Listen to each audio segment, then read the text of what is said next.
Pakistan super league के तीसरे addition में कौन सा खिलाड़ी किस टीम के लिए खेलेगा, इस हवाले से मजीद बात करेंगे। स्पोर्ट्स एंकर हाफिज इमरान हमारे साथ मौजूद हैं। हाफिज इमरान, कहिएगा कि एक बार फिर पेशावर ज़ल्मी के लिए डैरन सैमी को ही कप्तान बरकरार रखा गया है, कैसा देखते हैं आप तीसरा एडिशन?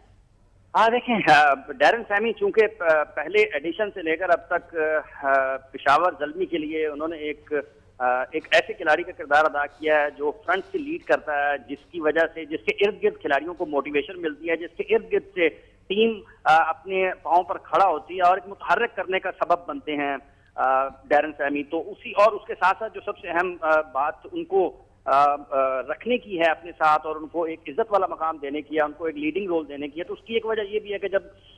इसी वर्ष में पाकिस्तान सुपर लीग का फाइनल लाहौर में हुआ तो डैरन सैमी ऐसे खिलाड़ी थे जिन्होंने सबसे आगे सबसे बढ़कर अपनी टीम को सपोर्ट किया। बिल्कुल इमरान, अगर गैर मुल्की खिलाड़ियों में भी पाकिस्तान में बड़ा पॉपुलर है तो डैरन सैमी ही हो सकते हैं, और डैरन सैमी ने जिस तरह से लास्ट ईयर पाकिस्तानियों के दिल जीते। इमरान, अगर एक नई फ्रेंचाइज की बात की जाए मुल्तान सुल्तान, उसके हवाले से क्या देखें, क्योंकि वसीम अकरम उनके करता धरता हैं, तमाम मामला वो देखेंगे, उनकी नजरें किन खिलाड़ियों पर हो सकती है? दूसरा, कराची किंग्स ने जो इमाद वसीम पर भारी जिम्मेदारी आयद की है, उन्हें कप्तान मुकर्रर किया गया है, इमाद का बैकग्राउंड भी है, कप्तानी कर चुके हैं, इसे कैसा देख रहे हैं आप? देखिए, वसीम अकरम टीम कॉम्बिनेशन बनाने में तो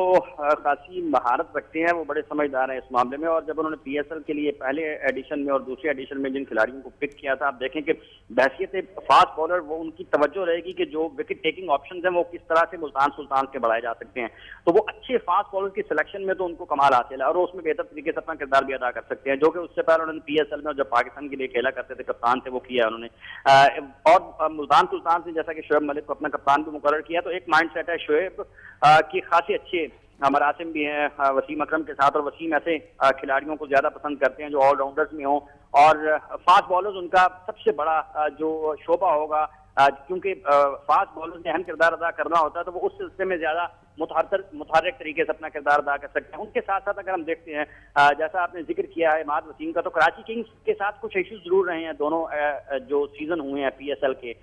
तीसरे सीजन के लिए उन्होंने इमाद वसीम को कप्तान मुकर्रर किया है और फैसला अनाउंस अब हुआ है, लेकिन ये दूसरे एडिशन के दौरान ये फैसला कर लिया गया था कि इमाद को तीसरे एडिशन के लिए कराची किंग्स का कप्तान मुकर्रर किया जाएगा। आप देखेंगे उनके साथ कौमी टीम के हेड कोच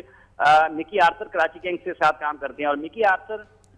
के बड़े अच्छे ताल्लुकात और मरासिम में बड़ी लाइकिंग में है, उनको बड़ा पसंद करते हैं इमाद वसीम को। उसकी कई एक वजूहात हैं, अच्छे क्रिकेटर हैं, कॉन्फिडेंस लेवल बड़ा अच्छा है, आगे आकर खेलते हैं, प्रेशर लेते हैं, चैलेंज लेते हैं। कुछ इश्यूज उनके साथ जरूर जुड़े हैं, लेकिन उनकी क्रिकेटिंग एबिलिटीज को देखते हुए, उनके कॉन्फिडेंस लेवल को देखते हुए, उनके अंडर 19 के ट्रैक रैकेट को देखते हुए, उनके इस्लामाबाद रीजन के ट्रैक रैकेट को देखते हुए, तो वो एक ऐसे खिलाड़ी जरूर हैं जो टीम को लीड कर सकते हैं। इनके ऊपर भारी जिम्मेदारी जरूर है, वो बड़े खिलाड़ियों की कप्तानी करते हुए नजर आएंगे। और कराची किंग्स के लिए जो मसाइल सबसे ज्यादा ये है कि वो किस तरह से पीएसएल के जब आगे बढ़ेगा तो वो नताइज के एतबार से क्या परफॉर्म कर सकते हैं, ये बहरहाल उनके लिए एक बड़ा मसला जरूर होगा। कराची किंग्स के लिए भी इमाद किस तरह से अपनी टीम को खड़ा करते हैं, उनके लिए भी एक टारगेट जरूर होगा कि उन्होंने अपनी टीम की टोन को चेंज करना है, उसको एक फतुहात के रास्ते पर लेके आना। बहरहाल ये जो सारी चीजें उसके साथ जरूर ट्रैवल करेंगी और इमाद उसको